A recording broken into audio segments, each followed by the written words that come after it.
Yes.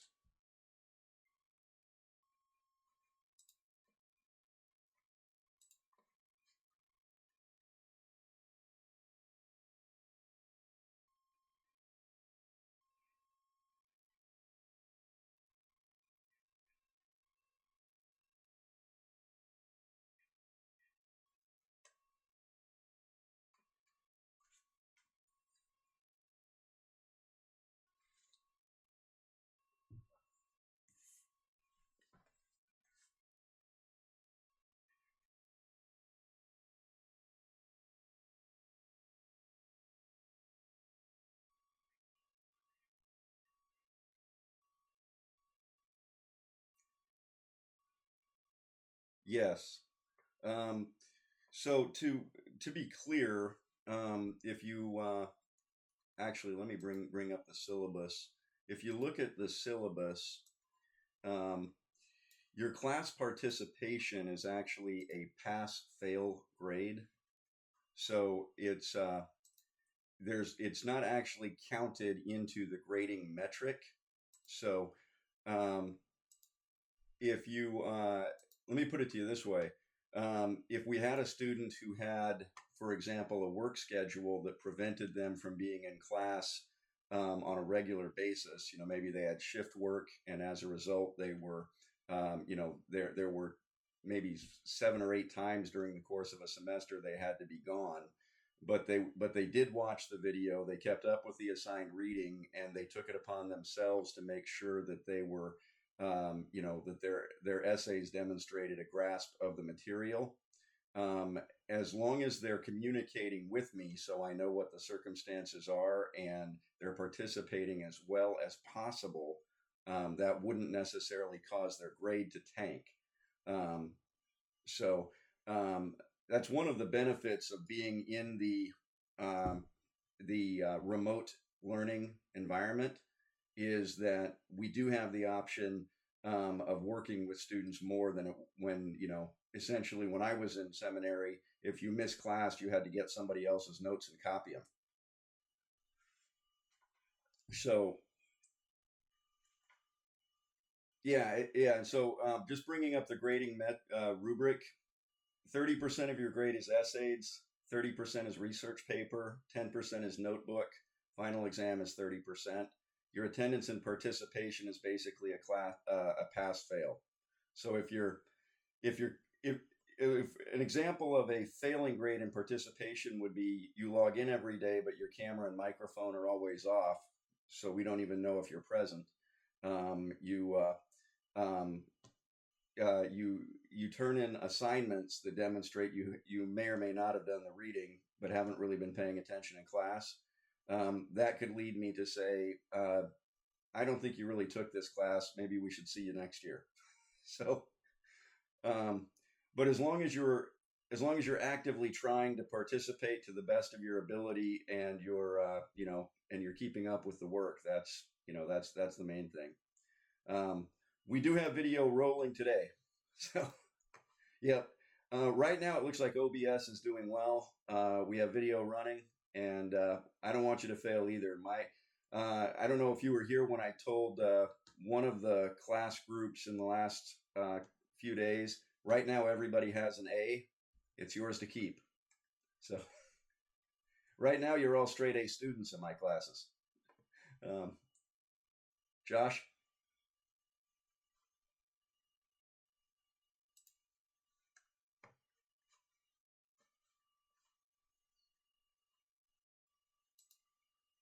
I believe it's September 30th, but I'll just pull up the syllabus again and confirm that. Yeah. So the first paper is the methodologies, and that paper will be due September 30th. It's only 3 to 5 pages, and in 5 paragraph format with 7 methodologies, or actually a total of 8 when you look at the last one, which will be our test of truth chapter. Um, 3 to 5 pages will go by quick, double spaced. Uh, so, and essentially all you need to do is an introductory paragraph, a paragraph about each one, and a conclusion paragraph indicating that you have, you have come to a conclusion based on what you learned. So that's why I say 3 to 5 pages will go by quick.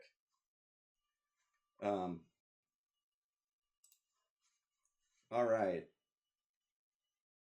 Any other questions before we dive in? Great. Very good. Very good.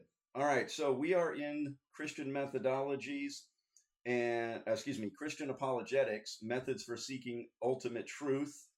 When we say methodologies, that's what we mean is that we are looking at what are the methods that we use to determine what is true and what is not true when it comes to worldviews.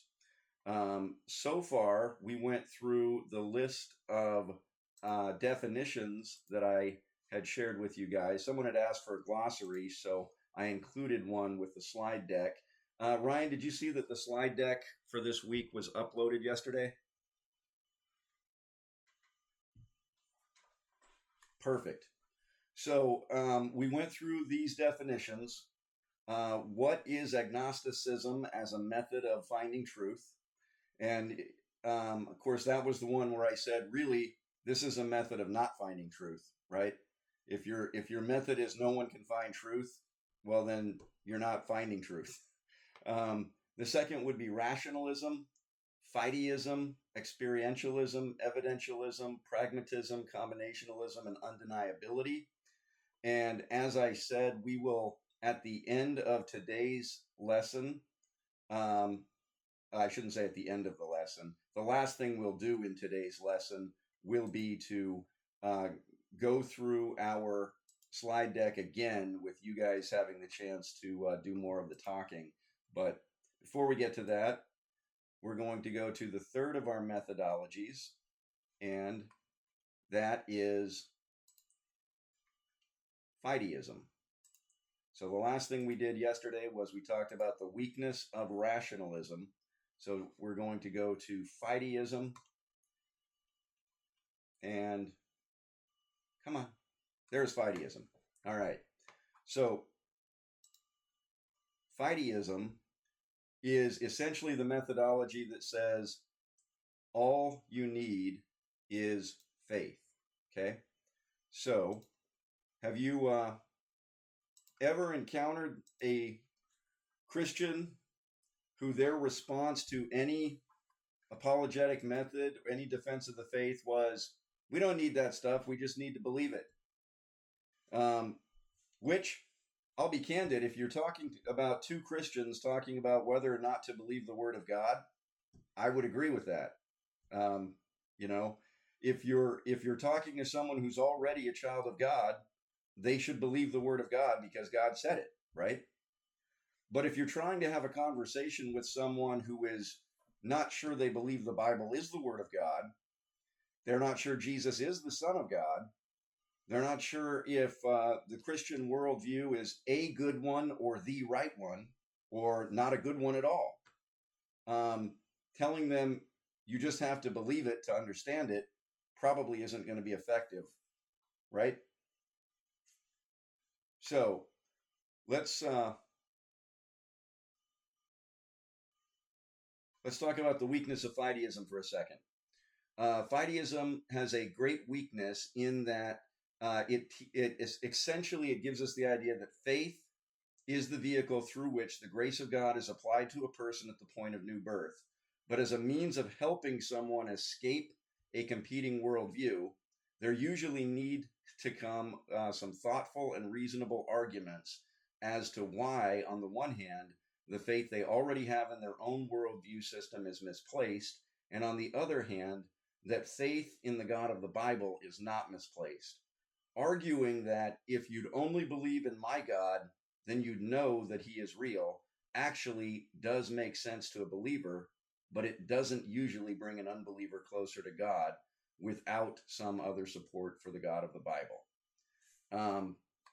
So if you have a church member who says, I don't need to understand how other worldview systems or religions operate or what they're about, because people just need to repent of that nonsense. It might help to give them an explanation like this. If you're trying to help someone see that what they have been taught is not accurate, and that there are reasons to believe that Christianity is is ultimate truth, just telling them to believe it so they'll know it probably won't work. However, fideism is actually more than just saying that, you know what, there is a typo in here. Fideism is more, this should actually say fideism as a test for truth. Fideism is more than just saying to someone, if you believe it, you'll understand it. The fideist actually goes farther than that. Okay, so this is the steps of the fideist method. 1, faith alone is the way to God. 2, truth is not found rationally or objectively. 3, evidence and reason do not prove the existence of God. 4, the test for truth is personal, not rational. And 5, God's special revelation is the source of all truth. Here's the problem. I couldn't argue with any one of those statements, right? Every one of those things is in and of itself true. The problem, though, is the fideist takes it a step further and says, until you experience it, until you believe it, it cannot be defended, right? That the only way to find the superiority, if you will, of the Bible is you must believe it before you acknowledge it. So has anybody ever read the book, The Case for Christ? Yeah. Lee Strobel's book. He also wrote a book, The Case for the Resurrection. How many of you know the story of Lee Strobel's journey from atheism to faith? All right. So, Ryan, unmute yourself and give us the Cliff Notes version of Lee Strobel's story.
Yeah, generally speaking, that's the Lee Strobel story. One slight correction: he is a journalist, not a historian or archaeologist.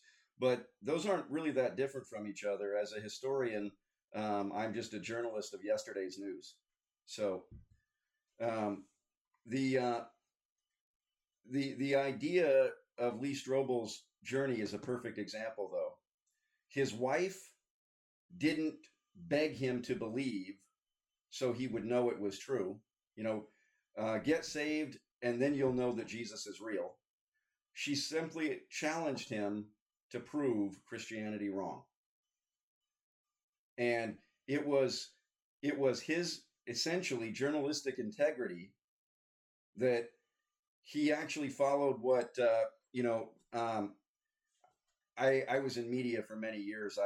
One of my first jobs was in newspaper.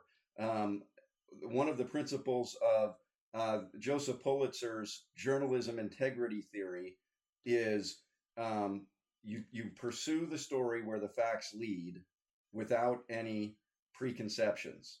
Well, obviously, Lee Strobel had lots of preconceptions about Christ, lots of preconceptions about the Bible because he was an atheist.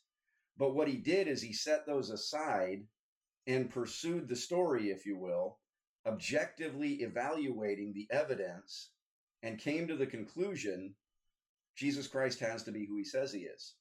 And one of the things that really was a turning point for him, and you can read more about that in his book, The Case for Easter, is when you look at the evidence for the resurrection, the preponderance of the evidence leads to the conclusion that Jesus Christ must have risen from the dead. Just looking at it objectively, looking at it, thinking of it like being a detective or being a journalist, or in my case, being a historian, the resurrection is an almost inescapable conclusion. And I say almost because you can escape any conclusion if your mind is closed. But if you just look at the facts, it becomes clear. So, obviously, the fightiest Christian theist is not alone in believing that faith is essential to salvation in Jesus Christ. Every Christian should believe that, right? You get born again because you believe, not just an intellectual conceit, but a personal faith in Jesus, right? It is that faith that opens the door into the grace of God. But for someone like Strobel, for example, someone who is an atheist, or could be someone who is a Muslim, a Hindu, a Buddhist, someone who has a completely different worldview, for them, they may have to come to the intellectual belief that Jesus is God, the Bible is God's word, and that Jesus has risen from the dead, before they can come to a personal faith that Jesus loves them and wants to save them. So, and that's why I come to this conclusion.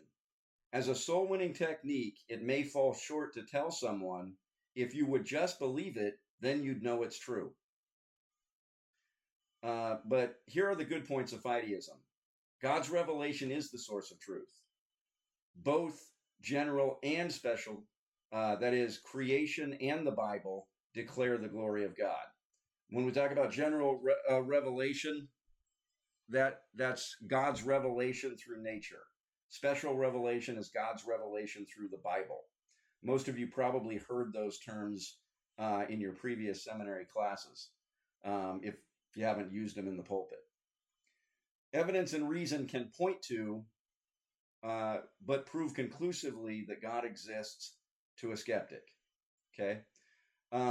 Evidence and reason can point to, but prove conclusively that God exists to a skeptic. The only reason they would reject it is because their mind is closed. It's not because the evidence wasn't supporting it. It's not because the preponderance of the evidence didn't make it clear. It's because their mind is closed. But faith is the only way to God relationally. Okay? All right, so let's go ahead and jump back to the very beginning. And Ryan, you're going to appreciate this.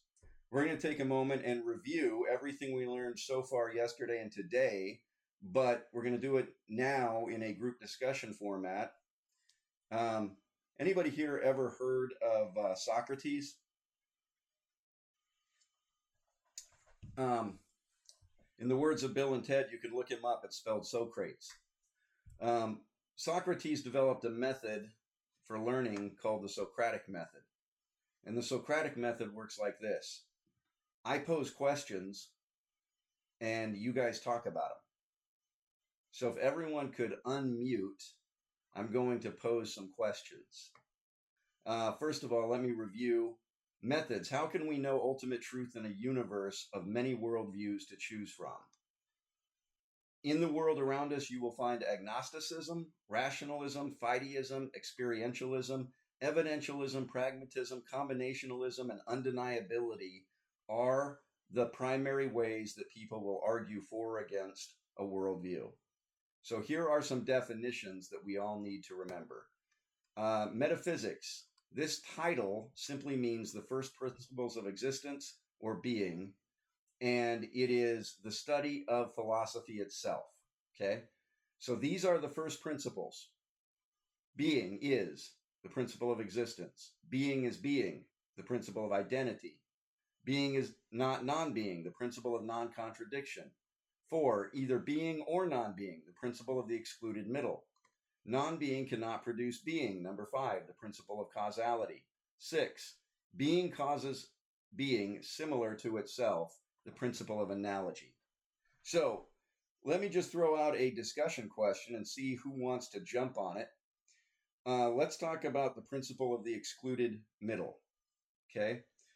So the philosophical agnostic we talked about yesterday. The cornerstone of the philosophical agnostic point of view or worldview is ultimate truth is unknowable. No one can know, right? So what is the violation of the principle of the excluded middle that makes philosophical agnosticism a flawed worldview?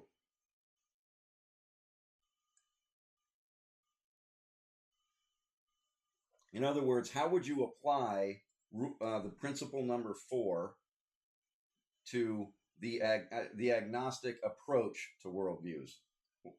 Agnosticism is really not a worldview. It's an approach to determining a worldview. But how would you explain to the agnostic that their method violates the principle of the excluded middle?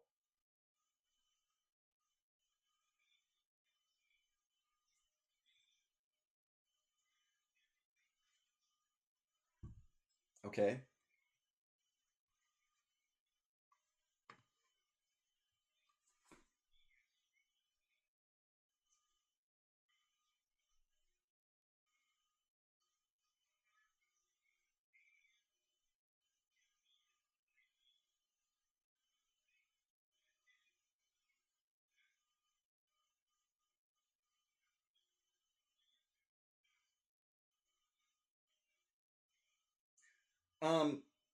Maybe, but I'm thinking about something more simple than that. The basic core of the agnostic method is a belief that no one can know absolute truth. So what is wrong with that? What is wrong with that statement that violates the principle of the excluded middle?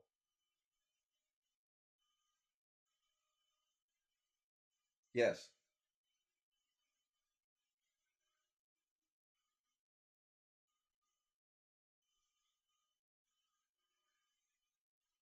Well, essentially what the agnostic says is there are no absolute truth claims, but they're making an absolute truth claim, right?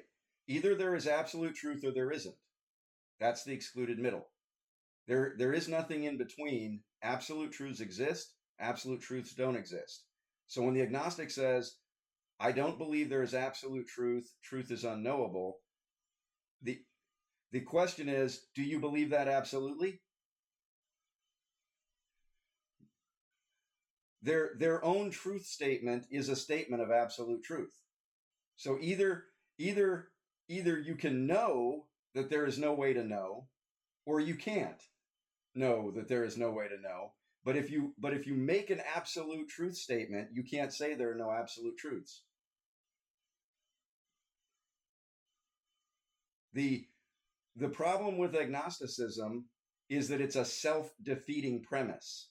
The premise itself is flawed, right? Um, so um, that kind of goes into the principle of non-contradiction, right? Being is not non-being. You can't have a principle that violates itself.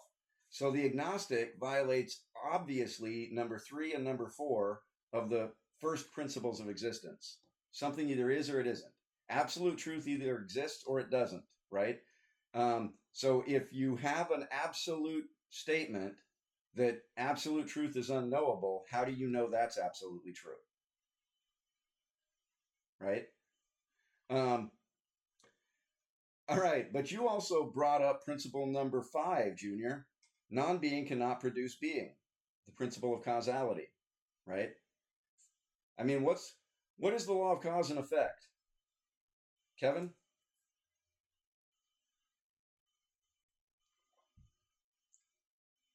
Right. Now, what happens if you say that backward?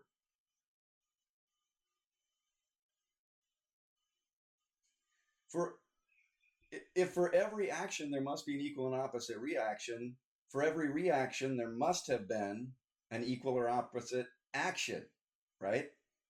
If there is an effect, there must be a cause. Would it be an understatement to say the universe or creation is the ultimate effect? Does it not require an ultimate cause? How do you go from being to non-being unless outside agency is involved, right?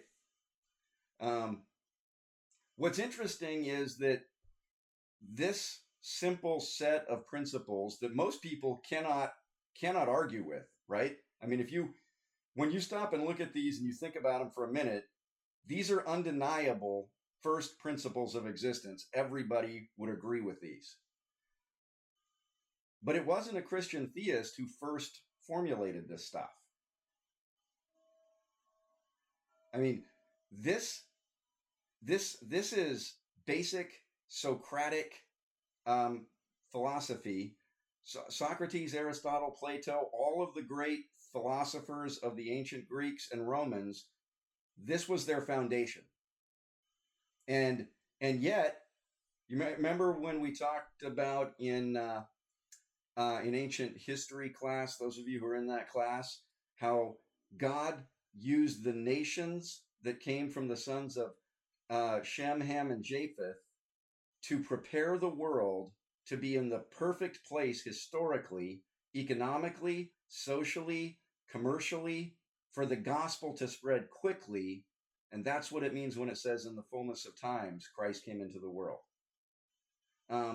In the same way, God prepared the world philosophically because this concept was being taught throughout the Roman Empire because the Greeks essentially ruled education. And this simple statement of the first principles of existence always points you to the God of the Bible, but it was written by pagans who were polytheistic.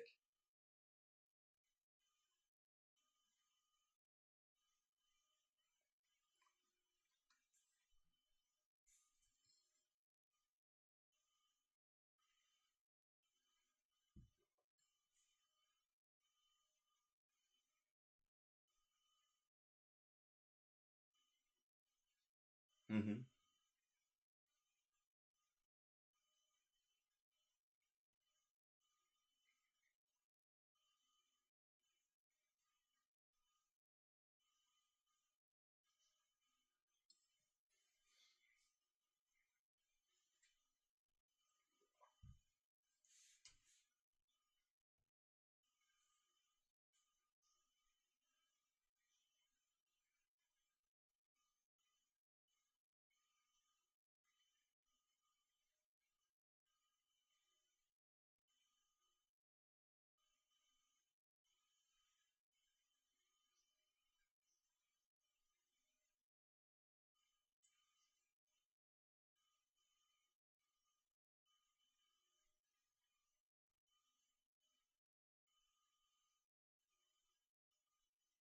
Very good.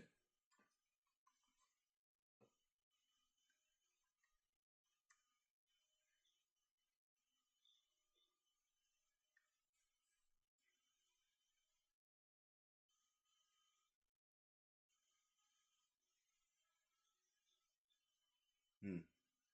Good point.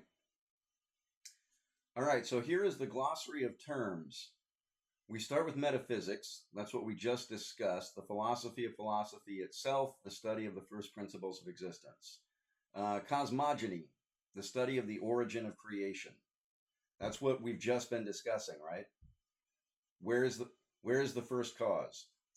I mean, you know, um, theoretical physics in the last just 15 to 20 years has actually come up with a reasonable explanation for how the Big Bang could have happened, should it have happened at all, right?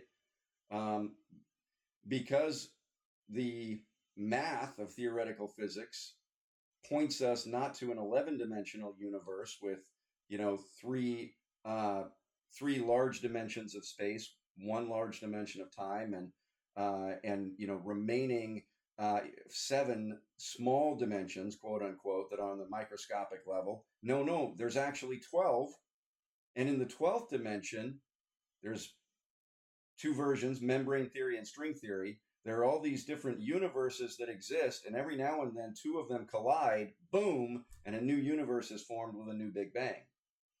Okay, where, and by the way, you science fiction fans, that's where the theory of the multiverse comes from.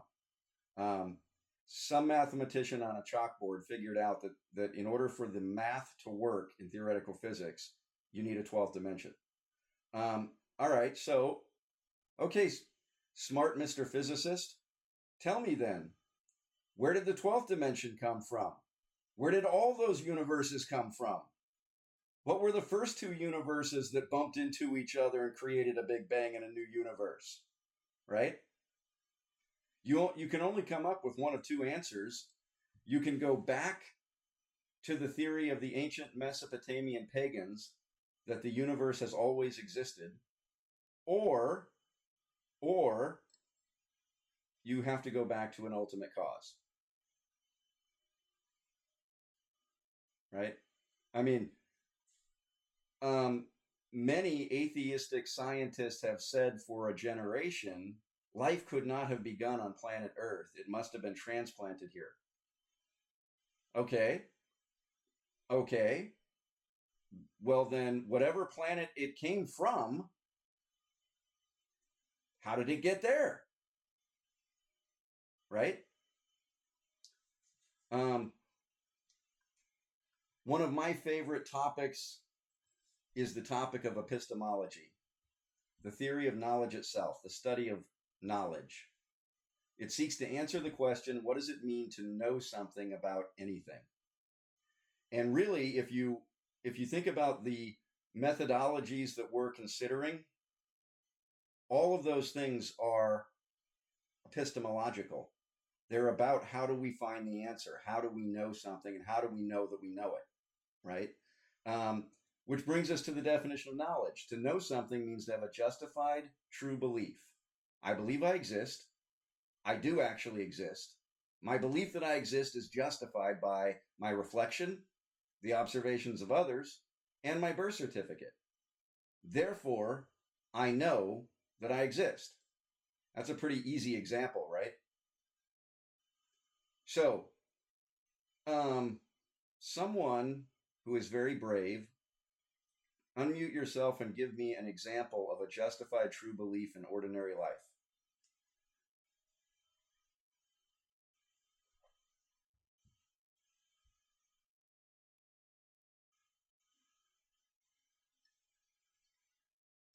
Okay. So let's start with the first thing. Do you believe what goes up must come down? Okay. How would your belief be justified?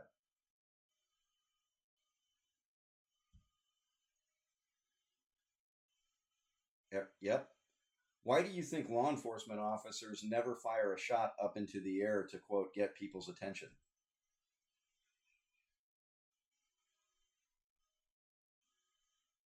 Right. Yeah. In other words, because it's dumb, right? Fire off a shot to flag somebody down. Okay, point it at the ground, moron. It's the sound that's going to bring them, not the flash. Anyway, what goes up must come down. It's justified by experimentation, right? Has anybody ever held a water hose that was turned on straight up in the air? How likely are you to get wet in that scenario?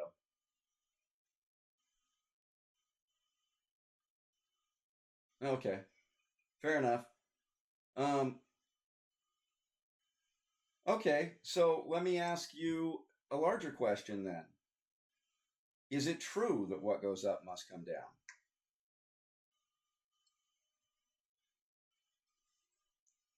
Is it objectively true? Generally speaking, yes, right?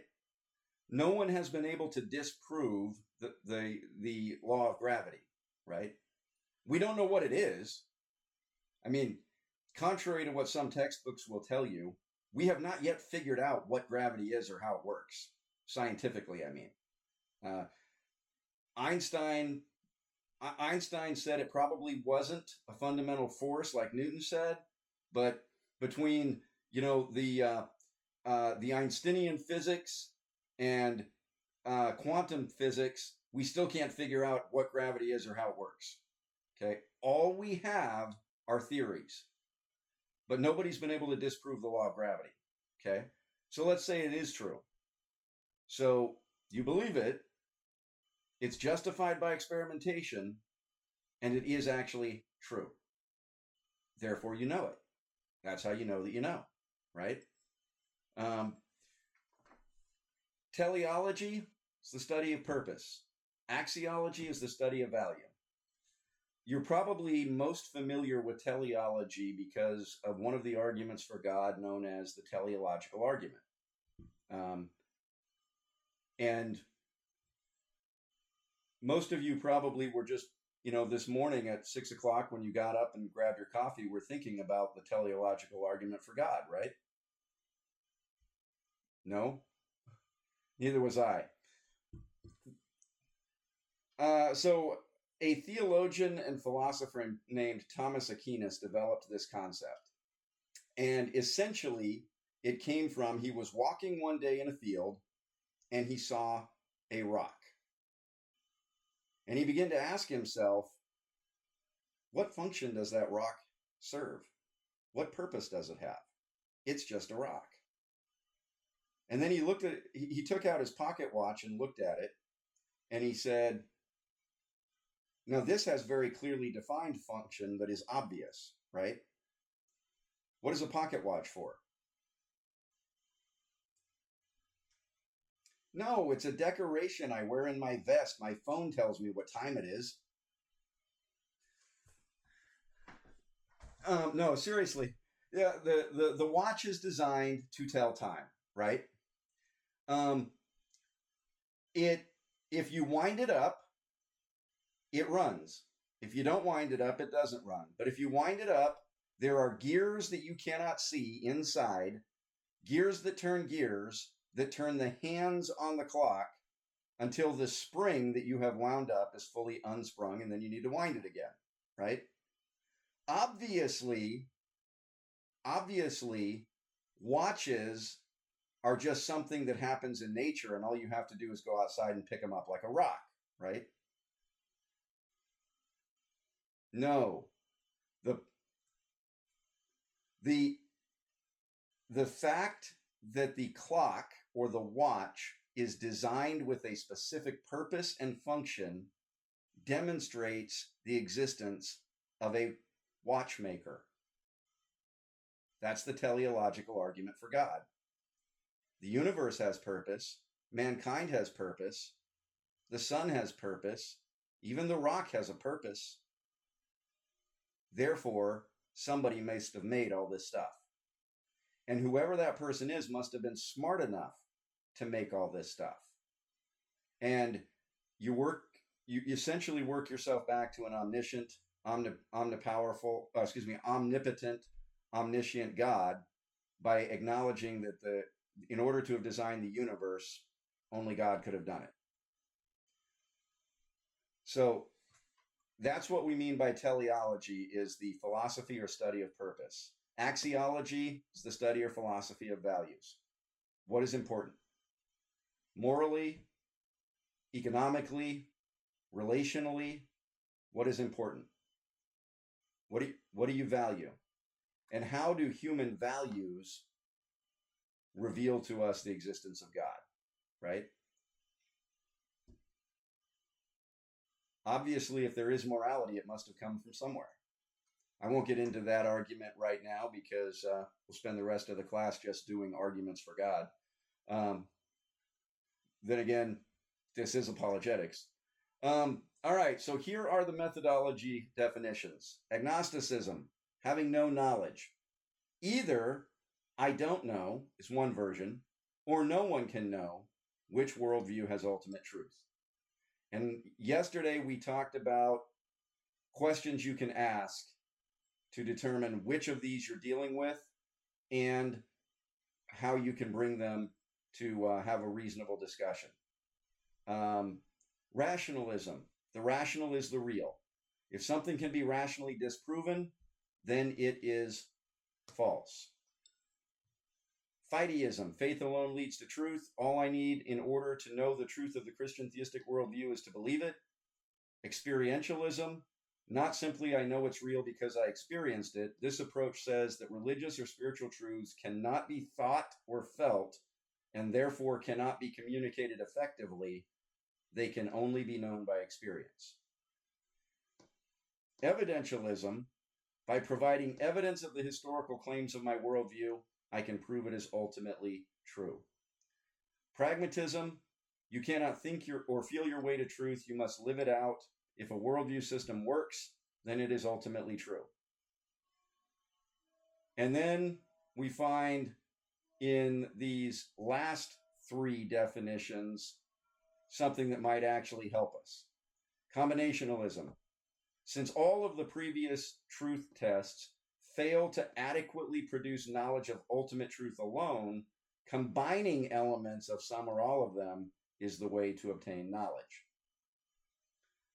Undeniability. The only way to test the whole of a worldview for ultimate truth, rather than some elements from within a worldview for relative truth, is to apply the self-evident first principles of existence, which apply to all of reality and are undeniable. Systemic consistency. The principle that within a worldview's framework, all of the ideas and applications contained in that worldview must not contradict each other and must explain all facts. Now, with those definitions, let's see if we can find a way to talk to an agnostic. So, yesterday I laid out some questions for how to talk to the personal agnostic. Let's have you guys respond to this in some way. If you were to come to a person who says they're not sure that they believe that they understand how to find truth. They don't know if God is.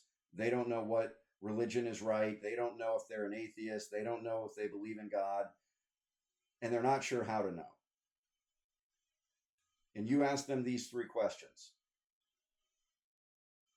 How would you go about applying that in an everyday conversation with someone without getting overly technical? Ryan?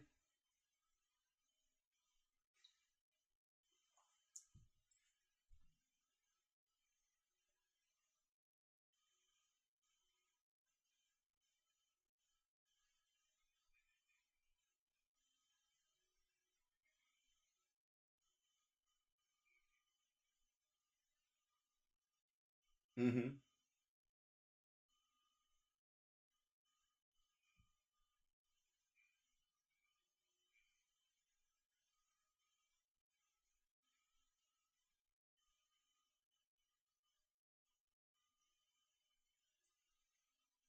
Are you looking at the screen share?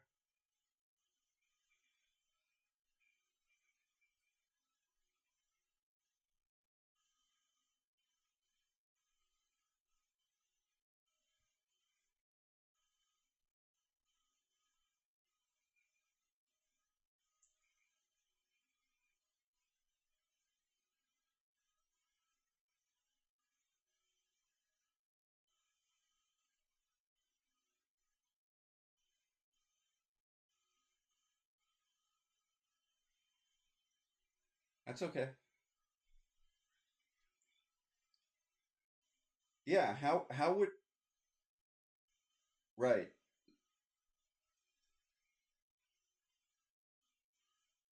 if someone says to you that, right, if a person says to you, I don't know if I believe in God, I don't know if there's any way to know, um, essentially they're saying I'm an agnostic. How would you use a conversation like this in an everyday normal conversation? How would you use questions like these to bring someone out to a place where you could have a deeper conversation?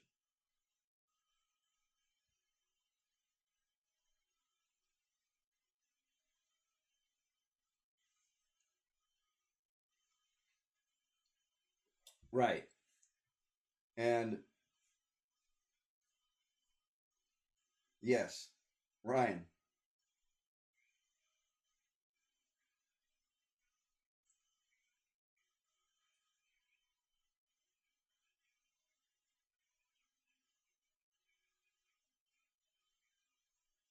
Mhm.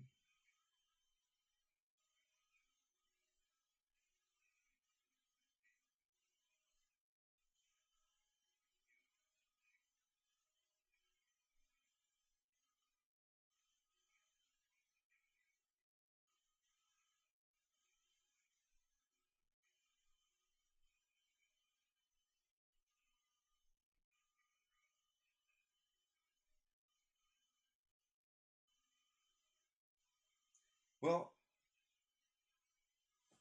yeah. Well, I will say, Ryan, I think that's a misconception, and you're not alone in it. The agnostic is not an atheist. Um, the agnostic, the agnostic simply doesn't know if God exists, or the agnostic believes that no one can know. So, actually, for Ryan's benefit, I'm going to back up to personal or philosophical agnosis. The personal agnostic says, I just don't know what's real and true.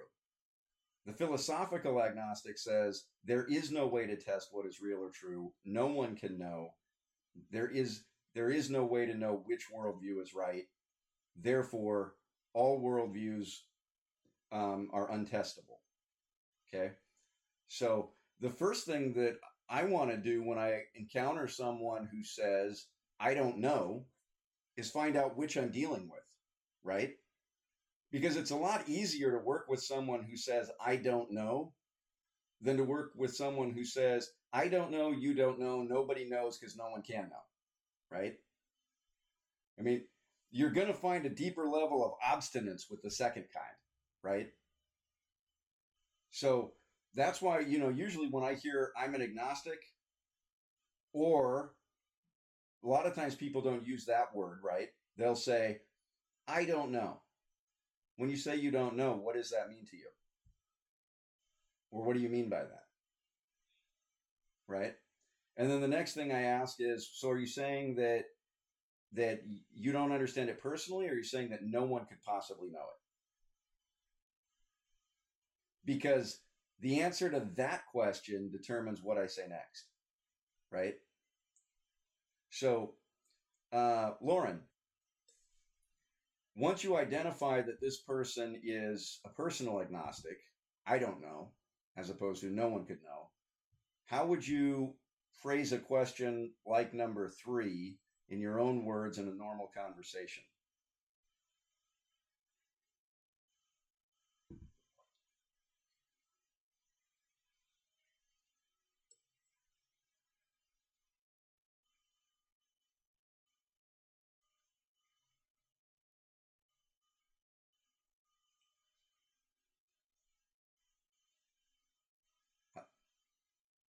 I like it. I like it. Okay, Ryan, we'll kick it back to you and give you the floor now that we've caught you up on yesterday.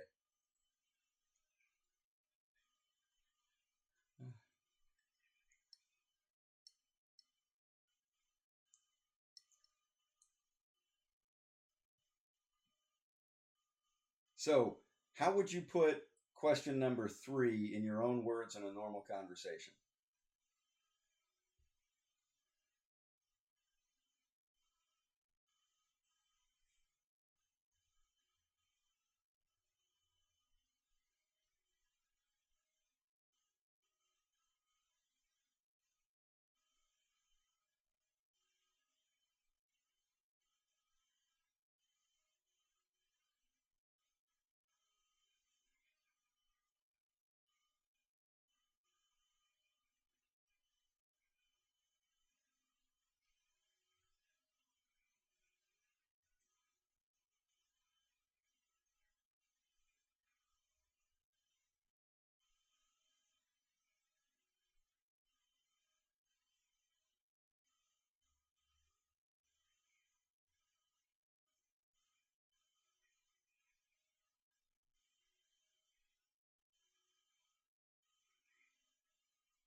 Okay.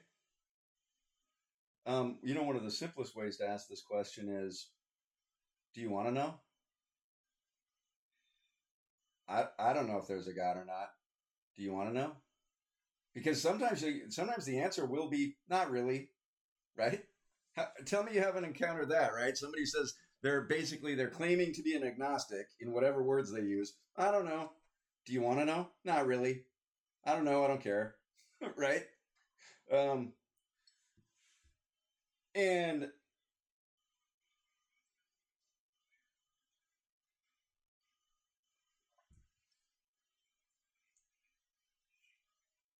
and everybody needs to buy some fleas once in a while.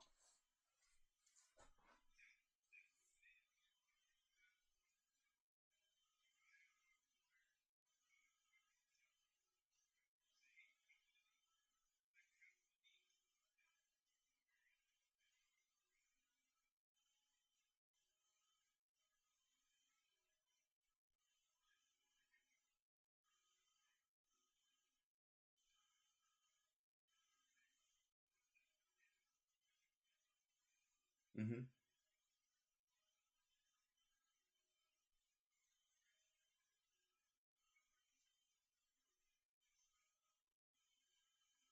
Right.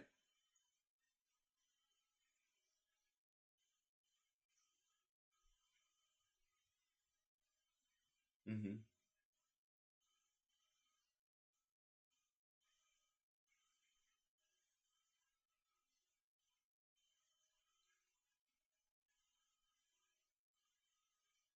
Right.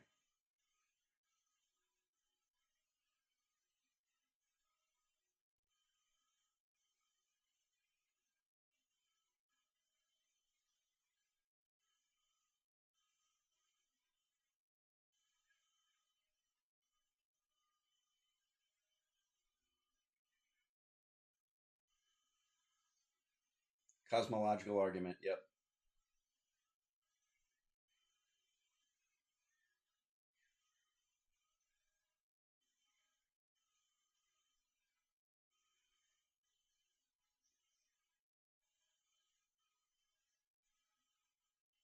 Right. Yeah, and it's where you go in the conversation once you get the conversation going, right? Um, but yeah, obviously you don't walk up to someone and say, "Do you believe in God?" Right? You want to begin with some relationship building before you get there. Um, and again, these are three questions in response to someone essentially saying, "I'm an agnostic" or "I don't know," right? Let's talk about the philosophical agnostic for a moment. Philosophical agnosis is defined as no one can know truth. Can this be overcome? I actually think the philosophical agnostic is sometimes easier than the personal agnostic. Can anybody guess why?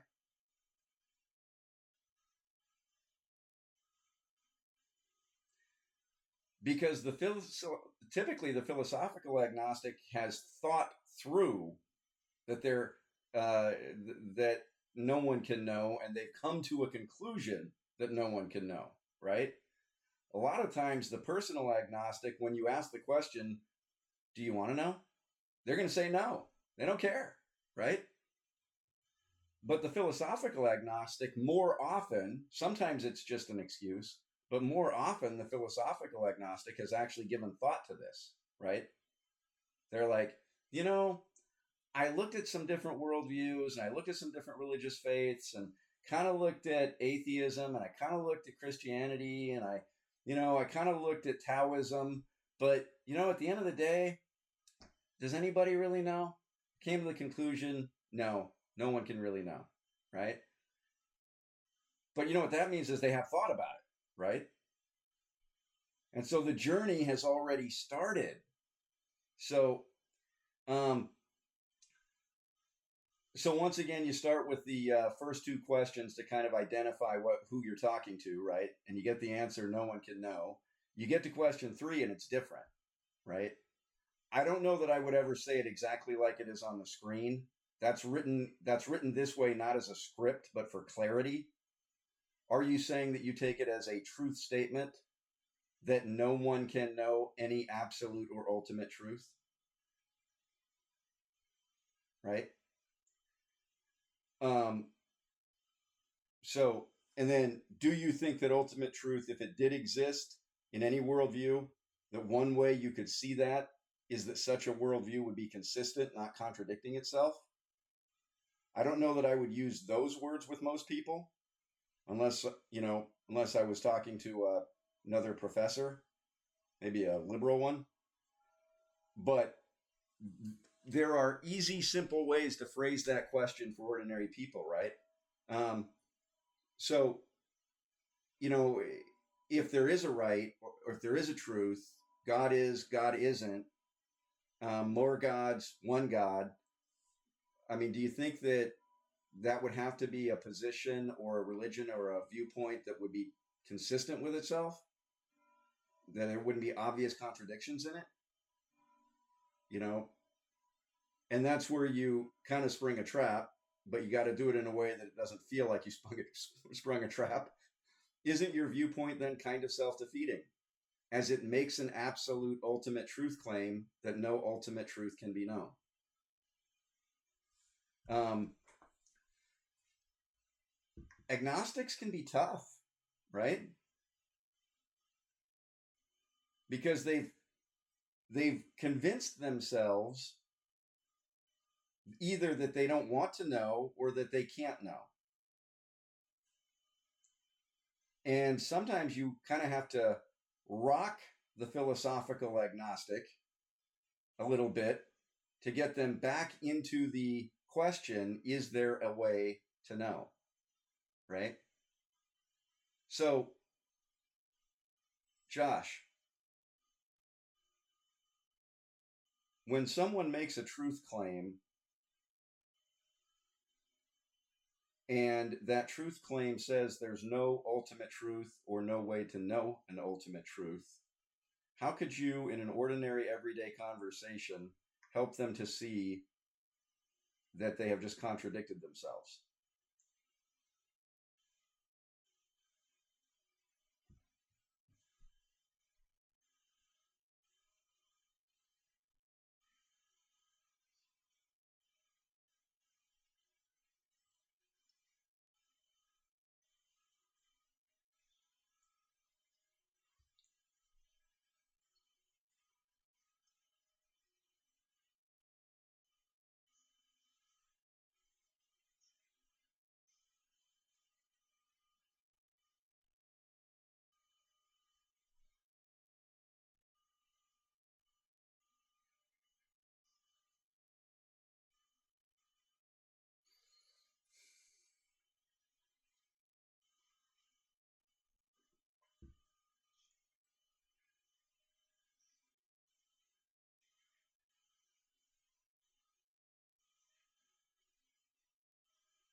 Yep.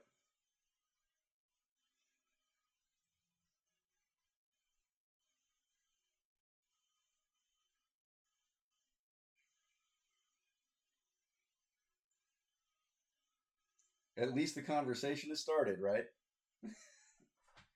So, yeah, no, that's exactly right. You just have to point out to them that they're making a truth claim, right? You're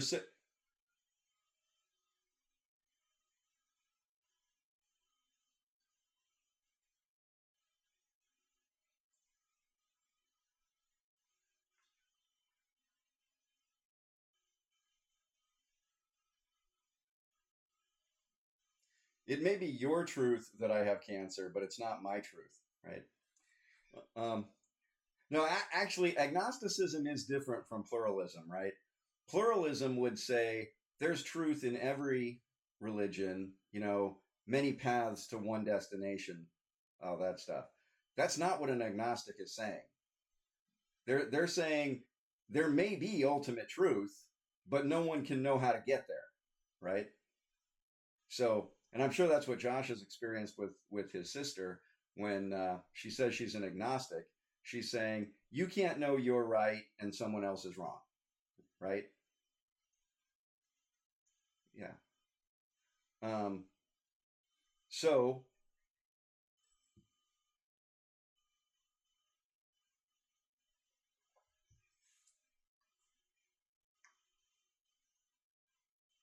right. Yeah, and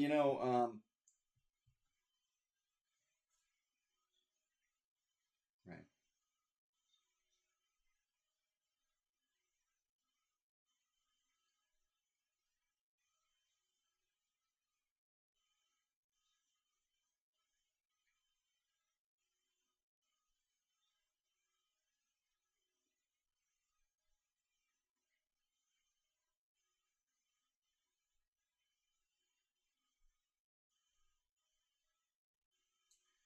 Yeah. Sometimes if you can find a way to guide someone in conversation to their basic compassion, um, if the religions of the world that proclaim that there is a just God, there is judgment, and there are consequences for violating God's laws, wouldn't it be important that people know that? You know, that may or may not work. It just depends on how ready that person is to go there. But that's one way of helping them say, oh yeah, you know. Anybody ever seen the Magical Act from Penn and Teller? Any of them? You know who Penn and Teller are? Okay, so Mr. Penn is a Jewish atheist, and you should sometime when you have about 15 minutes, you should Google what he has to say about Christians who don't evangelize, who don't try to proselytize, because he talks about how he had an encounter with someone who tried to win him to the Lord, and he didn't convert, but he actually became angry not at that person, but at all Christians who don't try to proselytize people. Because one example he says is if you know or you believe that you have the cure to cancer and you don't try to get people with cancer to take it, what kind of a horrible monster are you? Right? Um, all right, let's really quickly talk about rationalism. The rational is the real. I had a really nice conversation with a young woman from Arkansas. Um, we were at a political event in Milwaukee recently, and we were just sitting at breakfast talking, and she was talking about her atheist husband who had taught her the system of rationalism as the test for truth. And it was actually the rationalist method that first led her politically from one side to another, from one extreme to another. She went from being like a hard leftist Democrat to a hard libertarian, and then drifted from libertarianism toward republicanism. That was her political walk, but her faith walk went from agnostic to Christian, and she got there entirely through the rational method, which is interesting to me because rationalism is really good at doing one thing and not necessarily very useful for doing another thing. And that is, rationalism can tell you what isn't true, right? The basic theme of rationalism is the rational is the real. So their premise is reality is rational. Humans are born with innate ideas or principles. Truth is found by deductive reasoning from the self-evident principles we are born with. Rational certainty is possible with regard to truth claims about God. The rationally escapable is the real. So essentially, if it's not rational, it's not real. So find the irrationality in a worldview, and you can throw that one out. The only problem is it doesn't work very well for comparing one worldview to another, right?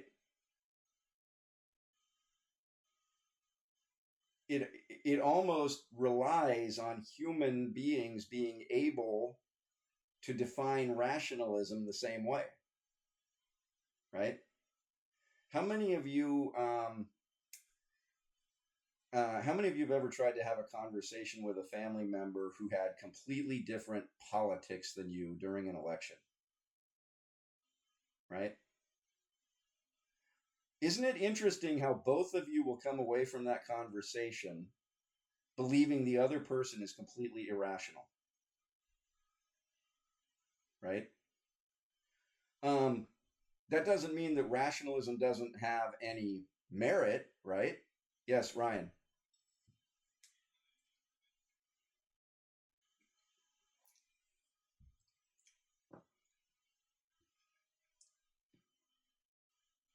Right. No, but what I said is both of you walk away believing the other one is irrational, right? You believe they're irrational and they believe you're irrational, right? Um, and and the reality is you're probably both right, because when it comes to our politics, our worldview, and our religion, the reality is we become very emotionally attached to our point of view. And even whether we are right or wrong, whenever that is challenged, our flight or fight instinct is triggered in the limbic system of our brain, right? We get angry or we get frightened. We either want to walk away or we want to punch someone. And we might do the punching with our words, right? Um, I mean,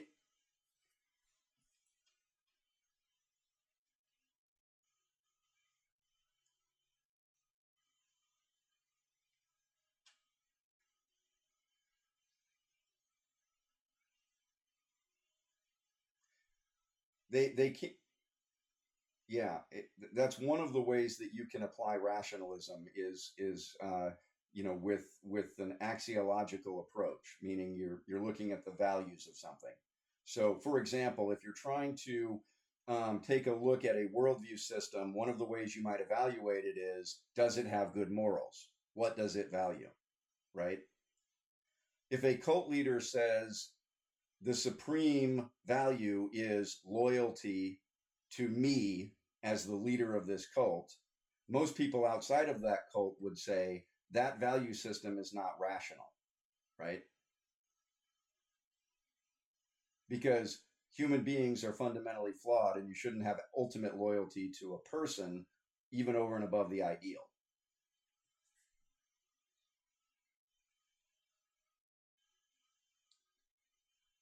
Mm-hmm.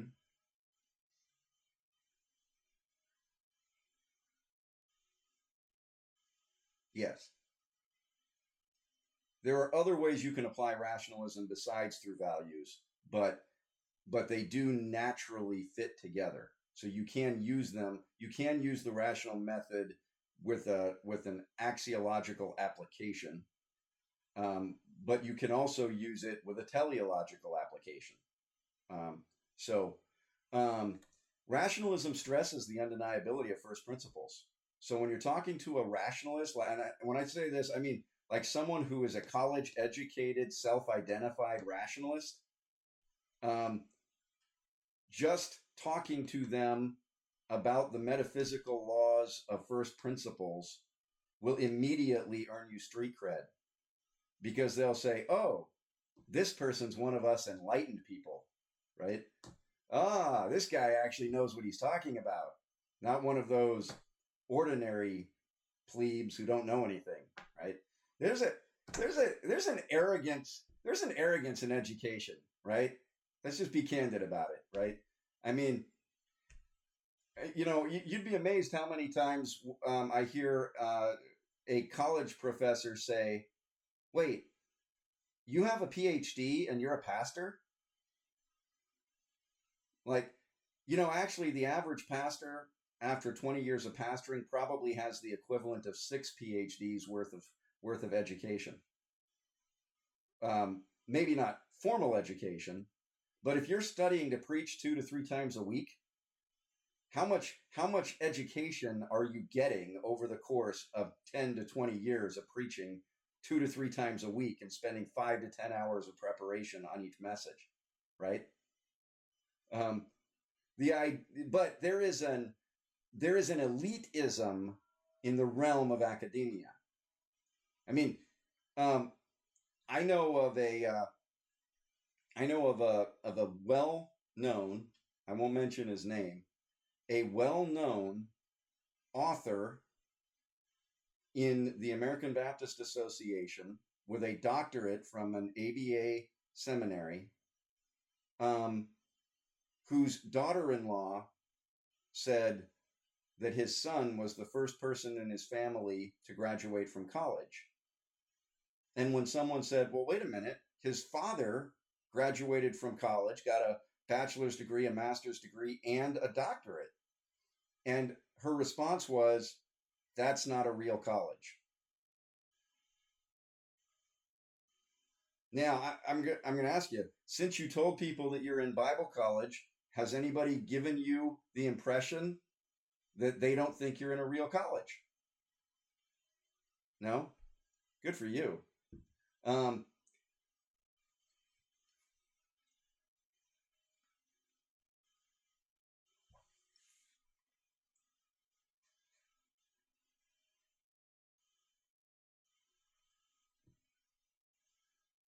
Yeah. All right. So the benefits of this system: it uses undeniability of the first principles. It uses non-contradiction as a means of falsifying truth claims. Okay. It also stresses the idea that people have the innate ability to figure out what's true. We're born with problem-solving skills, right? I mean, I sometimes watch. I'm a father of 6. My oldest is 32. My youngest is 18 months, and I love to watch kids between like 1 and 3 start figuring out how to figure out stuff, right? Because we have innate problem-solving skills, but we have to learn to apply them. I love the non-contradiction method, because when someone is convinced their worldview is right, and you help them to not you just point it out with with a finger in their face, you help them to find a contradiction in their point of view. If they're actually intellectually honest people, they're going to say, oh, I need to examine that. I need to think about that, right? So I think rationalism does have its place, but I think it has a weakness in that rationalism is governed by our emotions, not the other way around. We like to think of ourselves as rational beings, but most of us are far more emotional than we want to admit. Okay? All right. We have 2 minutes left in class. So, the weakness of rationalism: just because the truth claims of a worldview system are rational does not necessarily mean they are true. If 2 systems make opposing truth claims, at least one of them must be wrong. What's the other possibility? Anyone? They're both wrong, right?